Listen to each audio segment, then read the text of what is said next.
त्यानंतर संदेश देणारे तथागत गौतम बुद्ध, भारतीय घटनेचे शिल्पकार, आमचे मुक्तिदाते परमपूज्य डॉक्टर बाबासाहेब आंबेडकर, ज्यांनी शिक्षणाची कवाडी सर्वसामान्यांसाठी खुली केली, असे राष्ट्रपिता ज्योतिबा फुले आणि क्रांतिज्योती सावित्रीबाई फुले, आणि ज्या महामायेमुळे, ज्या माऊलीमुळे आम्हाला बाबासाहेब कळले, अशी त्यागमूर्ती माता रमाई यांना माझे विनम्र अभिवादन. आज आपण इथे जयंती उत्सव साजरा करीत आहोत आणि या जयंती उत्सवाच्या कार्यक्रमाला लाभलेल्या माझ्या भगिनी पुष्पाताई, त्यानंतर बोरकर सर, या विचारपीठावर उपस्थित असलेले सर्व मान्यवर, या परिसरातील सर्व महिला, काही बाहेरून आलेल्या सुद्धा महिला आणि भारतीय बौद्ध महासभेचे सर्व पदाधिकारी सदस्य, यांना माझा सर्वांना सन्मानाचा जय.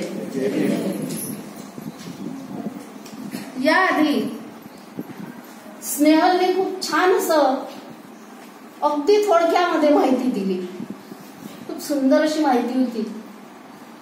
आमच्या बागडे ताईंनी तर भीम चाले पुढे पुढे आणि मागे रमाई माऊली अख्ख्या त्यांच्या जीवनाचं सार त्या गाण्यामध्ये घेतलं.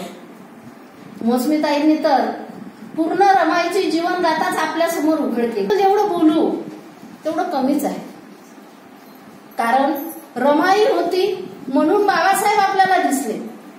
जर रमाई नसती तर बाबासाहेब आपल्याला एवढ्या उच्च ठिकाणी दिसले नसते. घरात जर कलह असेल, घरात जर काहीतरी वाद असतील, तर त्या घराची काय स्वतःची सुद्धा प्रगती होऊ शकत नाही. आणि इथे तर बाबासाहेबांनी अख्ख्या आकाशालाच गवसणी घातलेली आहे. त्यामुळे ज्या बाबासाहेबांचं कार्य महान आहे, या महान कार्याला अतिशय खंबीरपणे साथ देणारी ही माऊली आहे. रमाई म्हणजे काय? रमाई म्हणजे काय तर रमाई म्हणजे भिवापासून बाबासाहेब पर्यंतचा प्रवास म्हणजे रमाई. रमाई म्हणजे काय? रमाई म्हणजे त्याग, रमाई म्हणजे समर्पण, रमाई म्हणजे शालीनता, रमाई म्हणजे सद्गुणाची खाण, रमाई म्हणजे करुणा, रमाई म्हणजे सौंदर्य, रमाई म्हणजे उदारता. अशी अनेक रूपे या माऊलीची आहेत. परंतु असं असताना सुद्धा, एवढं मोठं तिचं कार्य असून सुद्धा पाहिजे त्या प्रमाणात मात्र रमाई बद्दलचं लिखाण झालेलं नाहीये. एवढा मोठा त्याग असून रमाई बद्दलचं लिखाण मात्र झालं नाही. का झालं नसावं? कुठेतरी आपल्या भारतामध्ये असलेली पुरुष सत्ताक पद्धती सुद्धा याला तेवढीच कारणीभूत आहे. कारण आपण प्रत्येक कार्यक्रमात जातो, आज जे स्वातंत्र्य आपण अनुभवतो आहोत ते केवळ आणि केवळ बाबासाहेबांमुळे, महात्मा ज्योतिबा फुल्यांमुळे, सावित्रीबाईंमुळे. परंतु त्याआधीचा काळ जर आपण बघितला तर बायांना घराच्या बाहेर पडण्याची मुभाच नव्हती. आणि मग तुला काय कळतं यातलं, हे सुद्धा ऐकायला मिळायचं. आणि मग बाया सुद्धा त्यामुळे मागे मागे मागे मागेच राहिले. आणि मनुस्मृती तर आपल्या सगळ्यांना माहीतच आहे.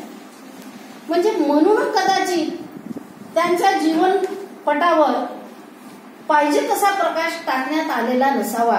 परंतु ही जी आज आपल्याला माहिती मिळते आहे ते बाबासाहेबांचे आणि रामूचे जे पत्र आहेत, त्या पत्रातून मात्र त्यांच्यामध्ये असलेलं नातं, त्यांनी बाबासाहेबांना दिलेली साथ, याच्यातून आपल्याला कळतं. कारण त्यांनी जे पत्र लिहिलेले आहे, जेव्हा रमाबाई शिकलेल्या नव्हत्या तेव्हा त्यांचं लग्न झालं. नंदागौडी ताईंनी सांगितलं आपल्याला की त्यांचं लग्न झालं तेव्हा त्या निरक्षर होत्या, अशिक्षित होत्या. मग जेव्हा त्या लग्न करून सासरी आल्या तेव्हा सासरे म्हणजे त्यांचे वडील, ती रामजी बाबा म्हणायची. आणि मग रामजी बाबांना असं वाटत असायचं की आपली सून शिकली असली पाहिजे. असं म्हणतात की एखादी स्त्री जर शिकली असेल तर ते कुटुंब शिकतं. पर्यायानं त्या घरातल्या मुलाबाळाकडे चांगल्या पद्धतीनं लक्ष देता येतं. पण तो काळ शिकण्याचा नव्हता. त्याच्यातलेली आहे तिच्या वाट्याला शिक्षणाचा गंध आलेलाच नाही आहे, पण आपल्या पत्नीनं मात्र आता जरूर शिकलं पाहिजे. बाबासाहेब जेव्हा रमाला शिकण्यासाठी म्हणत होते तेव्हा रमाबाई हसण्यावरी न्यायच्या. तुम्ही शिकता हे काय पुरे नाही आहे का? मला कशाला शिक्षणाची आवड, म्हणजे असं त्या उत्तर द्यायच्या. कारण त्यांना शिक्षणाचं एवढं काही फारसं नव्हतं तेवढं. पण बाबासाहेब म्हणायचे की शिक्षण हा माणसाचा तिसरा डोळा आहे. जे ज्ञान आपण दोन डोळ्यांनी पाहतो ते शिक्षणाने सुद्धा आपल्याला ज्ञान मिळतं. आणि म्हणून प्रत्येक माणसाला शिक्षण हे असलं पाहिजे. मी बाबासाहेबांचंही कुठेतरी त्यामागे थोडासा का होईना स्वार्थ असेल कदाचित. कारण मी जे पुस्तक मागेल सेल्फ मधलं काढून ते रमाईनं मला वाचून आणून द्यावं. कारण बाबासाहेब एकदा अभ्यासात मग्न झाले की ते जागेवरून उठत नसायचे. आणि मग मी पुस्तक कोणाला मागणार? जर माझ्या पत्नीला वाचताच आलं नाही तर तिला मी पुस्तक मागू शकणार नाही. म्हणून रमाईनं आपल्याला वाचून ते पुस्तक आणून द्यावं, म्हणूनही हिनं शिकलं पाहिजे. मी जेव्हा परदेशात जाईल, मी जेव्हा हिला पत्र पाठवील तेव्हा हिला दुसरीकडून वाचण्याची गरज भासू नये. हिनं हे स्वतः वाचलं पाहिजे. घरची खॅली खुशाली मला हिनं पत्राद्वारे कळवली पाहिजे, म्हणूनही रमाने शिकलं पाहिजे. आणि त्यांनी जेव्हा रमाबाईला आपलं शिक्षणाचं महत्व समजून सांगितलं तेव्हा मात्र रमाबाई एका अटीवर शिक्षण घेण्यासाठी तयार झाल्या. ती अट ही होती की मी बाहेर या वयामध्ये पाटी घेऊन शिकायला जाणार नाही.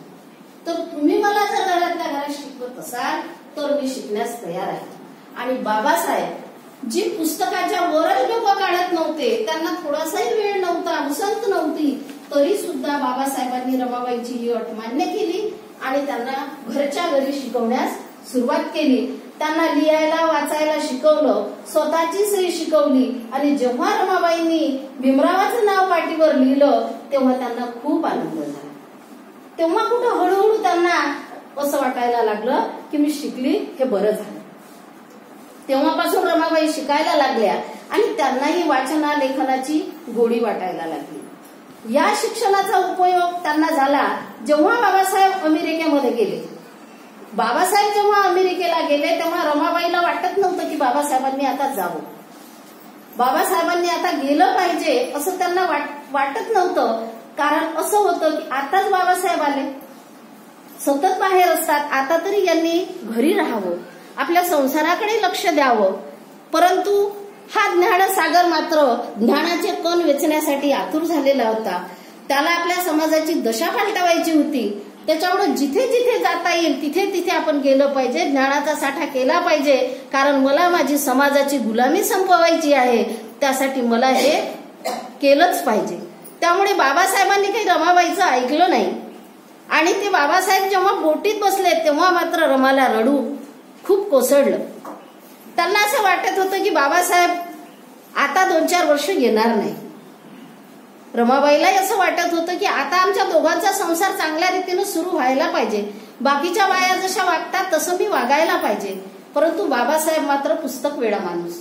आणि मग जेव्हा बाबासाहेब गेले, पोचल्यानंतर मात्र रमाईच्या मनाला हुरहुर लागलेली होती. त्या झाडू मारत होत्या, 3 वेळा दाराकडे पाहत होत्या, पोस्टमन येईल आणि बाबासाहेबांचं पत्र आणून देईल. परंतु एक दिवस त्यांना बाबासाहेबांचं पत्र आलं आणि बाबासाहेबांनी जेव्हा त्या पत्रातला पहिला शब्द लिहिला, प्रिय रामू,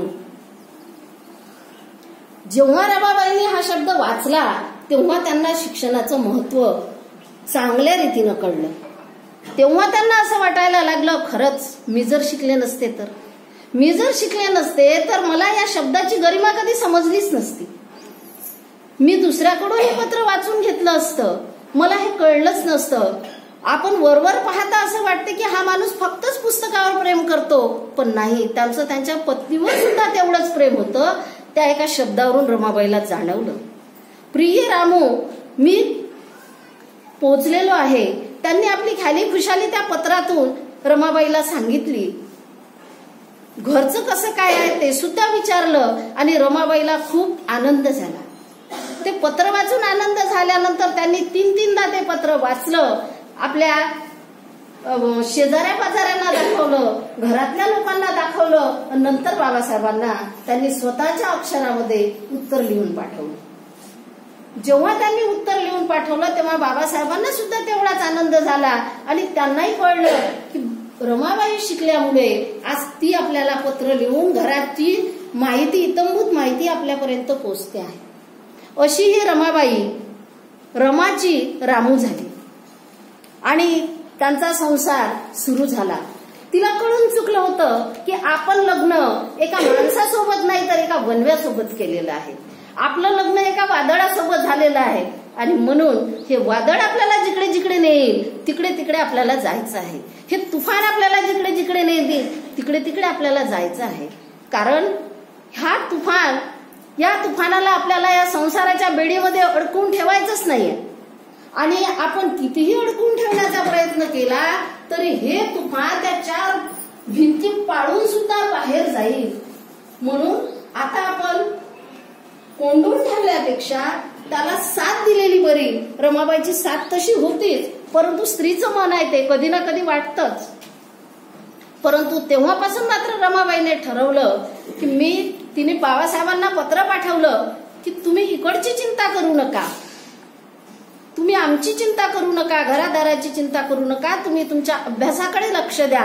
इकडची चिंता करण्यासाठी मी समर्थ आहे, इकडची चिंता करण्यासाठी मी समर्थ आहे. तुमच्या अभ्यासामध्ये खंड पडू देऊ नका, तब्येतीची काळजी घ्या, तब्येतीला जपा. बाबासाहेब पत्र वाचताना रडत होते. त्यांना कळत होतं की मी इकडे ज्ञानाचा सागर उपसतो आहे, पण माझी पत्नी तिकडे माझा उसवलेला संसार शिवत आहे. त्यांना वाटत होतं की मी इकडे ज्ञानाचे कण गोळा करत आहे, माझी पत्नी मात्र तिकडे दुःखाचे कण वेचत आहे. आपण आतापर्यंतच्या भाषणातून ऐकलेलं आहे की रमाबाईंनी 4 मुलं मातीमध्ये गाडली. का? जर बाबासाहेब एवढे शिकले होते त्या काळामध्ये, 1 नंबरचा विद्वान, आजही जे 1 नंबरवरच आहेत, त्यांना खूप पैशाची नोकरी लागली असती, पण त्यांनी ती नोकरी केली नाही. कशासाठी? तर आपल्यासाठी. त्यांनी त्या नोकरी न करता आपल्या समाजाच्या हितासाठी, त्यांनी त्या नोकरी न करता समाज हिताला प्रथम प्राधान्य दिलं आणि त्यांनी समाज हिताला प्राधान्य दिलं म्हणून आपण आज एवढे सुखात जीवन जगत आहोत. त्यांनी जर ते केलं नसतं, ते जर पैशाच्या मागे लागले असते तर आज आपण जिथे आहोत तिथं कोणीही दिसलं नसतं, आपलं अस्तित्वच नष्ट झालं असतं. म्हणून आपल्या अस्तित्वाचा धनी जर कोणी असेल तर ते म्हणजे बाबासाहेब आणि रमा. असे बाबासाहेब जेव्हा त्यांनी रमाबाईला पत्रातून रमाबाईंनी त्यांना पत्रातून सांगितलं की आपला मुलगा मरण पावलेला आहे. मुलगा मरण पावला तरी बाबासाहेब घरी नाही. बाबासाहेब घरी नाही, परंतु जेव्हा रमाबाई म्हणते ते सगळे सोपस्कार आटोपल्यानंतर रमाबाईंनी पत्र लिहिलं बाबासाहेबांना की साहेब आपलं बाळ गेला. कारण जेव्हा बाबासाहेब गेले तेव्हा रमाबाई प्रेग्नंट होत्या आणि बाबासाहेबांच्या मागेच त्यांची डिलिव्हरी झाली आणि मुलगा गेला. पण मी तुम्हाला का सांगितलं नाही, ही माझी चूकच आहे. पण का सांगितलं नाही? कारण तुम्ही त्याचा शोक करत बसाल आणि तुमच्या अभ्यासामध्ये अडथळा येईल. म्हणजे किती काळजी घेतली त्या माऊलीने, अभ्यासामध्ये खंड पडू नये, आपला कोणताही त्रास त्यांना होऊ नये म्हणून त्यांनी एवढी काळजी घेतली. आणि तेव्हा कुठे हे विश्वभूषण डॉक्टर बाबासाहेब आंबेडकर आपल्याला मिळाले. खरं तर ही रमाबाईची देण आहे, रामजी बाबाची देण आहे.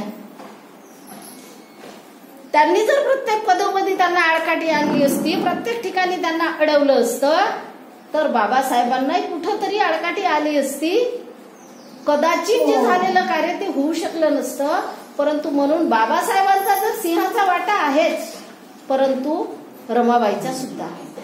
आणि म्हणून जसे बाबासाहेब दिवा आहेत तशी रमाबाई त्यांची वात आहे. बाबासाहेब हा ज्ञानाचा सागरच आहे, पण त्या ज्ञानाच्या सागराला आपल्या अश्रूंनी भिजवणारी ती माऊली रमाबाई आहे. एवढं मोठं खूप महत्वाचं आणि मोलाचं कार्य आपल्यासाठी, या 9 कोटी जनतेसाठी रमाबाईंनी केलेलं आहे. बाकी इतंभूत माहिती मोसमीताईंनी दिलेलीच आहे. मी थोड्याशा ठळक बाबी सद्गुणांच्या मूर्तीला, त्यागाच्या मूर्तीला मी विनम्र अभिवादन करते आणि माझे 2 शब्द संपवते.